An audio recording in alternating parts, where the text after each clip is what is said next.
потому что в прошлом году по объективным причинам я не смогла посетить и не увидела этого места. И меня все очень поразило. И выбранное удачное место, и то, что сделали наши айонёвские сородичи по его укомплектованию. Я надеюсь, что и в будущем другие районы будут что-то свое добавлять и добавлять.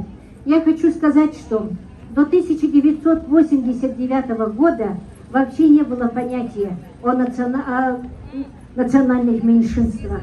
Только съезд, который прошел у нас в республике, затем Российской Федерации, тогда еще Российская Советская Федеративная Социалистическая Республика, сказал, что на территории нашего большого государства живут и народы с особой культурой, живут малочисленные народы Севера. Хотя многое и предполагалось, и программы были. И затем, и с 1989 года у нас первые такие маленькие сборы проводили Анна Николаевна Муреева, Варламова Галина Ивановна. И, значит, они собирались, Иван Михайлович, как главный активист. И в 1992 году был проведен первый большой республиканский бакалдын.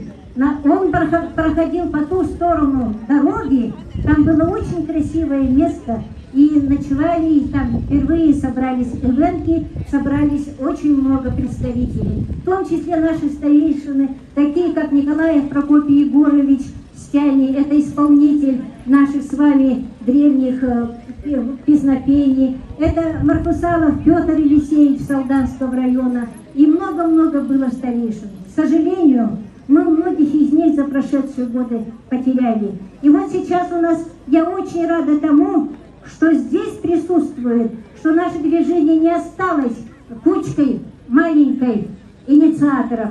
А видите, сколько вас сейчас здесь?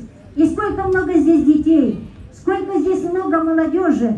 Я надеюсь, что они понесут и дальше знамя ивентов.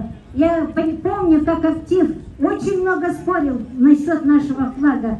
Жалко, что здесь герба олимпийского нету, хотя он тоже утвержден в Министерстве юстиции Российской Федерации. То есть это все законные вещи. И поэтому мне бы хотелось сказать молодому поколению, чтобы они, во-первых, очень учили родной язык.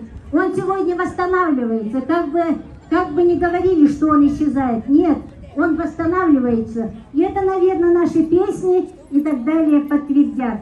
И кроме того, значит, я бы просила вас сохранять традиционную хозяйственную деятельность не только в НК, а в целом малочисленных народов. Только на этом строится наша культура.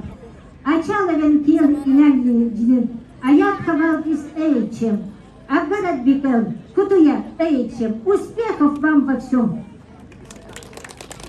Мы преклоняемся перед светлой памятью достойного сына земли Оленевской Александра Степановича Иванова и всем его последователям, тем, кто будет крепить имя Родины своими достойными делами и помыслами. Мы пожелаем больших успехов!